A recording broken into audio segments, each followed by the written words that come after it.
ici, j'aimerais savoir, maman, c'est quoi pécher contre le Saint-Esprit? Amen. Quand je vais finir d'expliquer, je pense qu'il y a certaines personnes qui vont se reconnaître dedans parce que souvent, les gens ne comprennent pas. Il y a des gens qui pensent que quand on dit blasphémer contre le Saint-Esprit, c'est peut-être, je ne sais pas moi, peut-être insulter un homme de Dieu, peut-être, voilà. Mais le problème, c'est que le fait même déjà que tu sois, parce que le fait même de blasphémer, les gens, c'est blasphémer, en mot grec, ça veut dire blessure. Ça veut dire insulter Dieu. Mais comment insulter Dieu? Est-ce que tu as déjà vu Dieu? Tu ne l'as pas encore vu. Mais je vais te donner un exemple vraiment très chose qui est vraiment aujourd'hui, qui est vraiment populaire. Des choses que les gens font qui ne savent pas qu'ils sont en train de blasphémer contre le Saint-Esprit. Je t'explique. Tu vas dans une église et quelqu'un commence à prophétiser.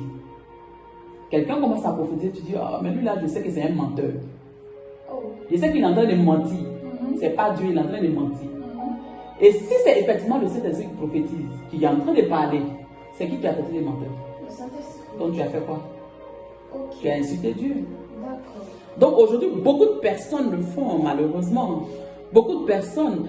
Et c'est où c'est maudit Dieu, dit des choses qui ne sont pas bien vis-à-vis de Dieu. Il y a des gens qui sont là, ils vont jusqu'à dire vraiment des choses qui ne sont vraiment pas bien.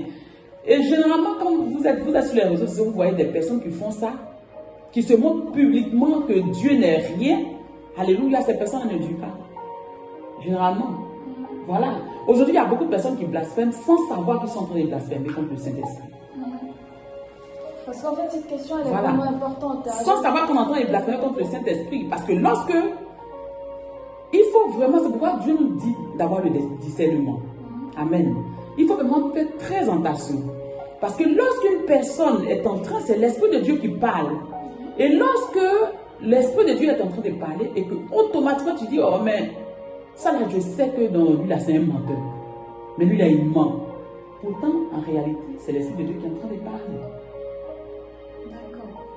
Donc, si tu n'as pas le discernement et que tu ne sais pas discerner la voix de l'Esprit, tu vas blasphémer contre l'Esprit de Dieu. Mais est-ce que tu vas insulter. Une personne qui ne connaît pas réellement le Seigneur, qui arrive dans une église et qui commence avec... Ce n'est pas une histoire d'église. Ce qui n'existe pas, on ne parle pas de ça.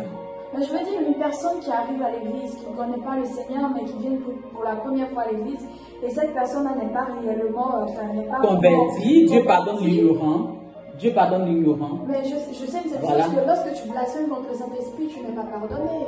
Oui, mais si tu es ignorant, tu ne connais même pas Dieu, tu es un pardon. Tu connais pas Dieu. Toujours dire qu'il a blasphémé. Oui, il a blasphémé, mais il ne connaît pas Dieu. Dieu est capable de lui pardonner, parce qu'il ne le connaît pas. D'accord. Dieu est capable de lui pardonner parce qu'il ne le connaît pas. Dieu pardonne aux ignorants.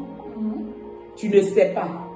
Même quand nous étions dans le monde, pourquoi Dieu nous pardonne? Dieu nous a pardonné tout ce que nous avons fait dans le monde. Parce qu'on ne savait pas. Mais maintenant que tu sais, si tu le fais, alors tu n'as pas besoin de pardon. D'accord. Donc blasphémer comme moment... C'est insulter Dieu. C'est blesser. Voilà.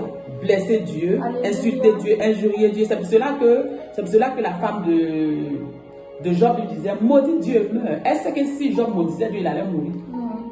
Si tu as maudit Dieu, tu ne vas pas vivre.